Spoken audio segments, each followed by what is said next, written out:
Staring into my eyes is ill-advised. I can't promise you'll like what you see.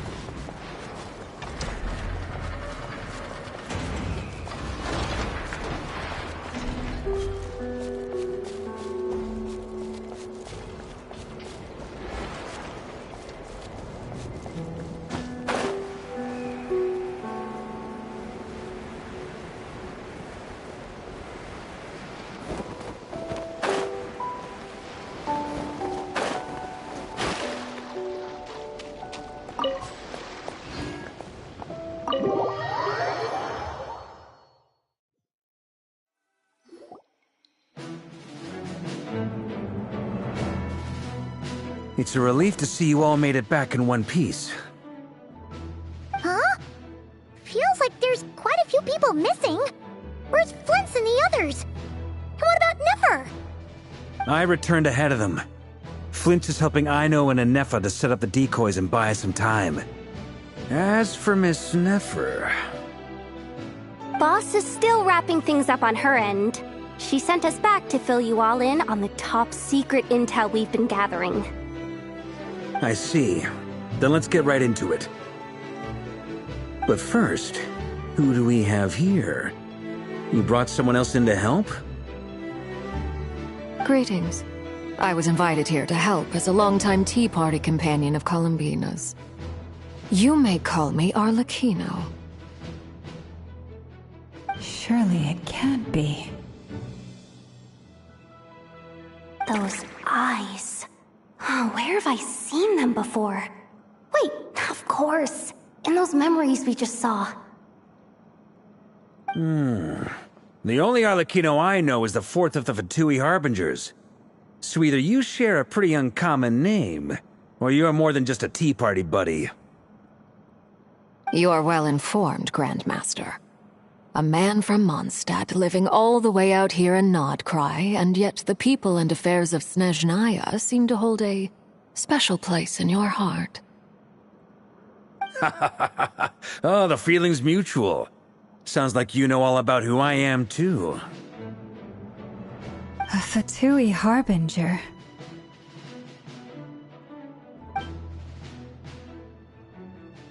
The atmosphere in here just got really tense. Guess we can't just start trusting Fatui Harbingers, even at a time like this.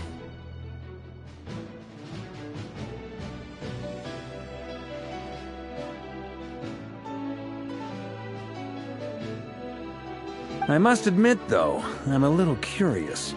Seeing as the Moon Goddess no longer belongs to the Fatui, what makes you so willing to put your neck on the line here? Nor does Nodcry belong to Mondstadt, Mr. Varka. Yet still, you're fighting for it all the same. Things don't always have to have a tangible payoff. Sometimes, stopping things from spiraling out of control is a higher priority than chasing the spoils of victory. Of course, I can't say there's nothing in it for me at all. But that's between Columbina and myself. Forgive me. I don't mean to doubt you.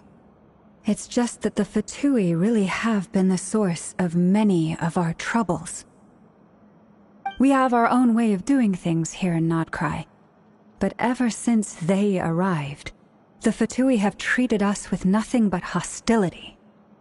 I know there's been a lot of bad blood between us in the past. I've done my utmost to avoid friction whenever I could. But sometimes fundamental conflicts of interest simply can't be settled amicably. That's why I'm here solely in a personal capacity. This has nothing to do with the Fatui. As a gesture of good faith, I'll be frank. I can help Columbina track down the iridescent moon's marrow, which will help her restore more of her power. Anyway, what else is on the agenda? Let's begin. She says she'll be frank, then completely skips over the details. Looks like she doesn't want to give away too many secrets after all. But she clearly wants to change the subject. It'd be awkward if I tried to bring it up again now. I guess we'll just have to go along with it. She's the fourth of the Fatui Harbingers after all. One look and you can tell she's not someone you'd want to mess with.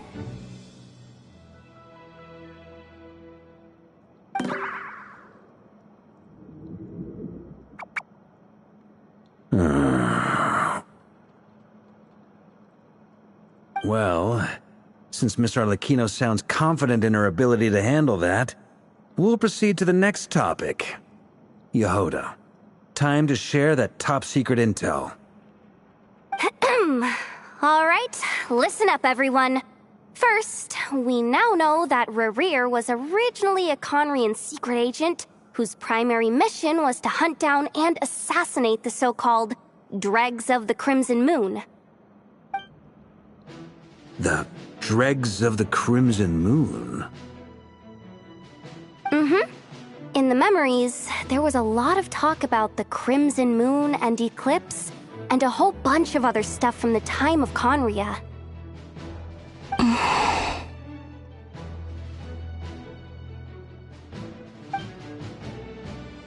To my knowledge, those were the names of two different Conrian dynasties. Long, long ago, it is said that the people of Conria worshipped the Crimson Moon, drawing a mysterious power from its reflection. But one day, a coup saw the Crimson Moon eclipsed, hence the name of the new dynasty that replaced it, and how it became the new emblem of Conria. Still, long after the Crimson Moon dynasty had fallen, the last ruler of the Eclipse dynasty, the Vinster King, still coveted the secrets it left behind. So, he sent the Rehir of Solnari to secretly hunt down the Crimson Moon's few remaining followers. In those days, Rerir showed no signs of madness. In fact, he was as normal as any other person. Oh, and he had a fiancé, or at least a would-be fiancé, called Tholindis. What's the matter?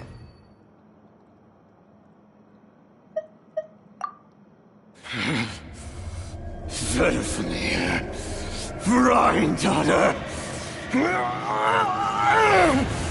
Tholindis.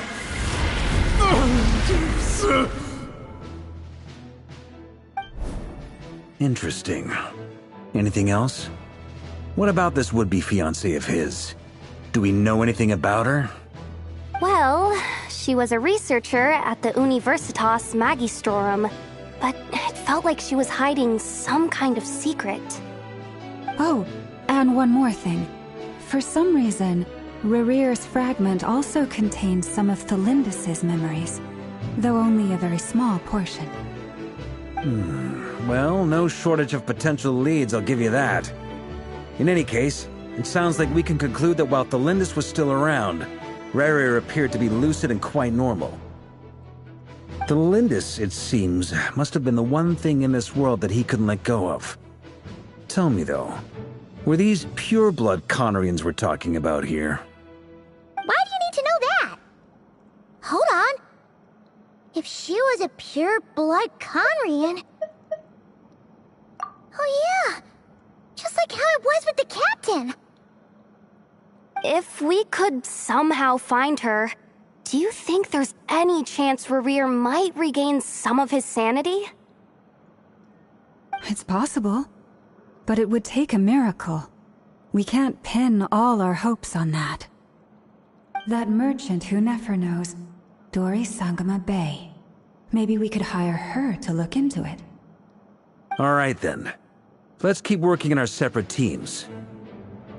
Traveler, Paimon, Kutar, and Miss Arlecchino will go look for the iridescent moon's marrow. As for the others... On the way over here, I noticed that the wild hunt monsters had grown even more frenzied in their search for Kutar. At this rate, the people living here will be in grave danger too. So I'm thinking of gathering together some of our followers to go wipe them out. I'll head back to the curatorium and meet up with the boss. Feels good knowing we've all got something to be getting on with. Given that the Wild Hunt has been a lot more active lately, the Lightkeepers have likely begun their own operations too. If that is the case, someone will need to pass the news on to Flint's.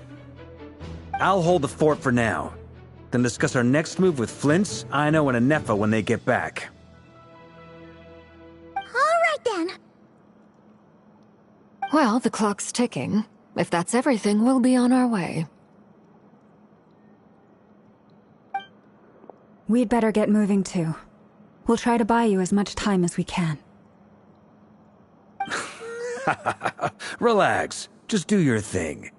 Now, I decided to call in some backup since things are getting so hairy. Our reinforcements should be here any minute now. Stay safe, everyone. Dismissed.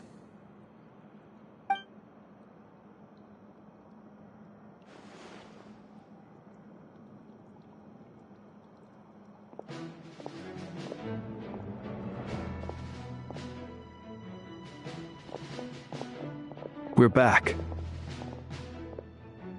Did we get here a little early? Or a little late? A tad late. The others have already set off. To summarize, our resident moon goddess has found us a new ally, and Boss Nefer has uncovered some promising info. Everything going smoothly on your end? Not great. I don't know how long we can stall them for. The decoys are getting taken out way faster than we imagined. I'm gonna make some more later, but I need a timeout first. I'm so tired right now. Oh, right! Anefa, could you fill in Uncle Varka on what we just discussed with Flint's? Sure. Uncle Varka, you previously told us about how when you went to investigate a source of the Wild Hunt in Amsvartnir, you discovered that it was just a diversion. But according to Flint's intel, several outbreaks of the Wild Hunt had already occurred in Nodcry in the period leading up to that. That was before Rerir had regained his body, when he was far from regaining his full strength. In other words, in theory at least, he still lacked the means to act in two places at once. Flint's, with everything that's been happening, the Lightkeepers across Nodcry are rallying to fight back against the Wild Hunt. They're gonna need your help. I know, I'm sure you're capable of coming up with something far more effective than decoys. But for now, you should stay here and get some rest. Anefa and I will head back over to Amsvartnir to see if there's anything I missed. I told you Uncle Varka would say that, didn't I?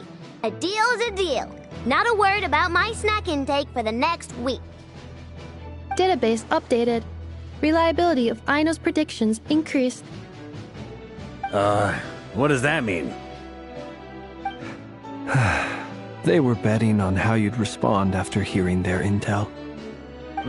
It's the obvious choice, isn't it? That's hardly worth betting on.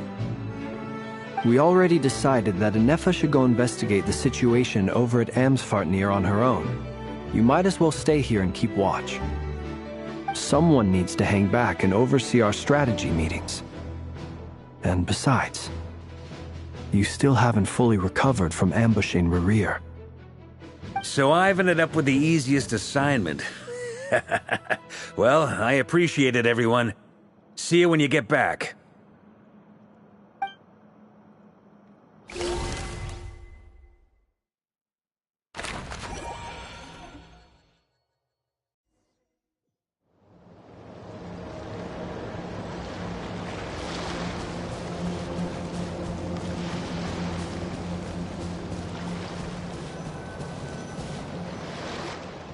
Here, this will serve as a good spot to cross over. Arlecchino, hold up a second. Since you brought us all this way, would you mind telling us what you've got planned?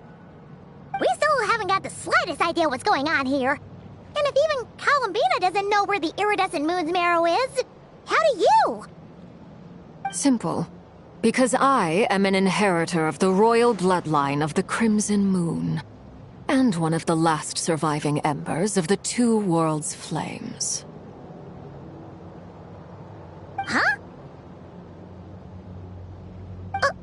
Are you serious? Isn't you're a descendant of that Crimson Moon dynasty we were just talking about? The one from ancient Conria? Your surprise is understandable. I was also taken aback when I first learned of it. But the more I thought about it, the more I realized the signs had been there all along. When I was young, I discovered I could wield a very special kind of fire. It coursed like blood through my veins and smoldered away inside my nerves. What's more, whenever I experienced strong bursts of emotion or drew too deeply on this power, it was like some kind of presence within the fire would begin to gnaw away at me. Exactly. That is why my hands are like this, too. At first, I saw it only as a curse, but once I became a harbinger, the jester apprised me of the truth. Together with my own investigations, over the past few years, there are several things that I have gradually come to understand. For instance, take the so-called Crimson Moon. In truth, it is nothing more than the shattered remnants of the iridescent moon, fused with the abyss to prolong its lifespan. Since this blood flame was bestowed upon me by the Crimson Moon, it is a fusion of the iridescent moon's former power and the corruption of the abyss. You all understand the nature of the abyss well enough. I draw upon its power, and in return, it hungers for my soul. This strange blackness is the mark of corruption it has left behind. If I recall correctly, you once told me that if the corruption ever made it to your heart, you'd become a completely different person. Yes, and that's the reason I'm always careful not to push my power too far.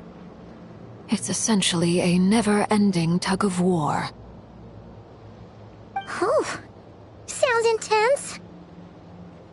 Anyway, the rest of my story can wait. Is there anything else about the Crimson Moon or the Iridescent Moon that you're unclear about? Paimon has a question. So, the Crimson Moon that the Carians used to worship was actually the Iridescent Moon, right? Which was one of the three Moon Sisters. Does that mean that the Carians were to the Crimson Moon as the Frost Moon Scions are to the Frost Moon? So much of that history has been lost. We have no way of knowing exactly what they were like. But I would suspect that the Conrians weren't as devout in their moon worship as it might appear.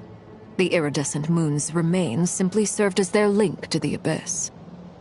Later on, perhaps someone discovered a way to make direct contact with the abyss. Or maybe there was some kind of ideological divide. Either way, a dissenting faction staged a coup and drove out the royal heirs of the Crimson Moon dynasty. Still, even with the dark sun looming high overhead, the Crimson Moon's glow never truly faded. If you want living proof, it's standing right before you. The first time we met, I sensed something familiar in your presence. When I looked at you, I felt I could see that mysterious red moon in the corner of my eye. In your flames, I saw its broken image, surrounded by a strange black aura. Well, I appreciate that you kept it to yourself. Much about the Crimson Moon is still a mystery, and I'd prefer not to end up as the object of an insane research project. Anyway, time is against us here, so if there's any other questions, they'll have to wait. I just want to make sure I've got one thing straight. In her letter, Sandrone mentioned that since you are unable to contain the iridescent moon's marrow yourself, you intend to leave it in my custody, correct? That's right. For now, it's the only way I can pay you back for your help. The iridescent moon is already part of who you are, so with its marrow in your possession, you'll be even more powerful than before. Deal. Then let's get started.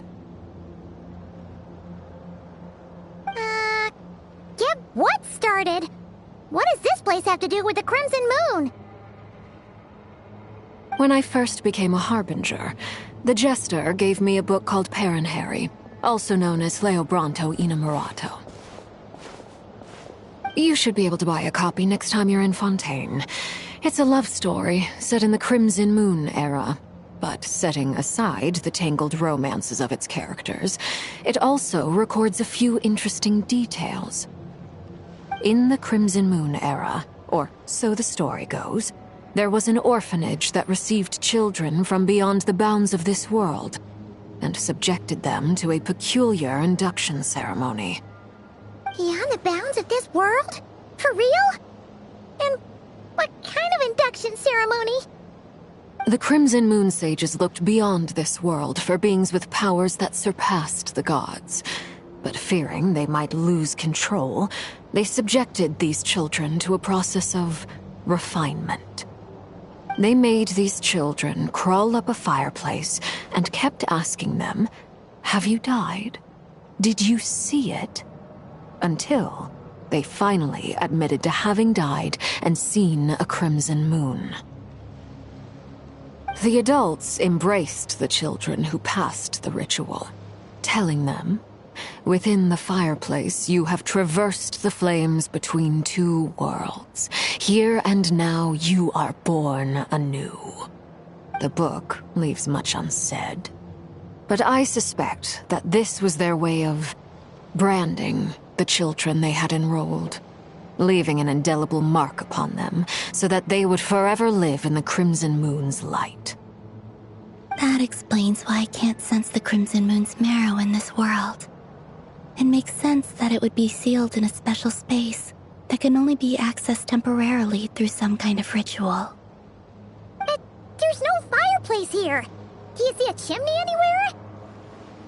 Oh, are we supposed to build it ourselves?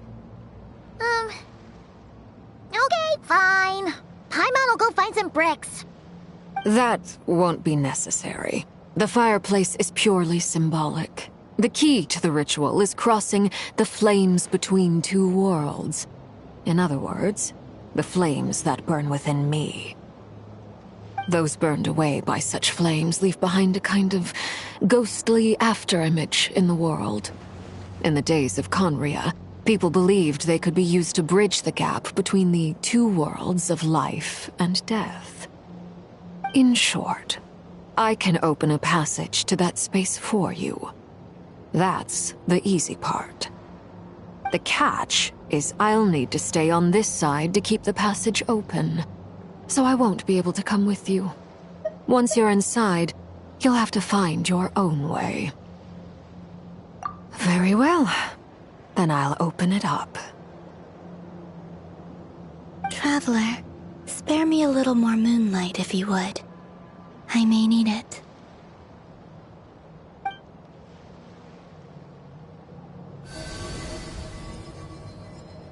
Thank you. I feel like I've recovered some of my strength now. It should be enough to move us across short distances and confront whatever dangers might await.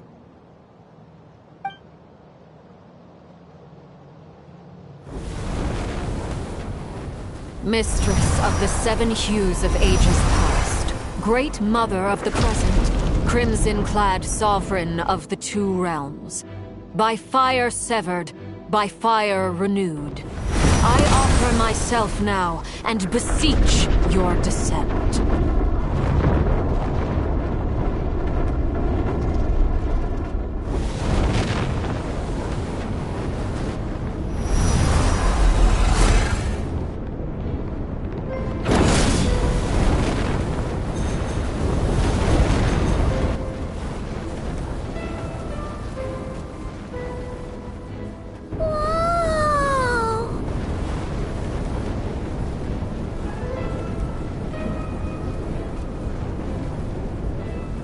One word of advice. As you're crossing over, no matter what voices you hear, do not answer. Got it. I sense a sinister gloom inside, but also the familiar light of the moon. I feel that I am about to meet an old friend who has changed beyond all recognition. All right, let's go.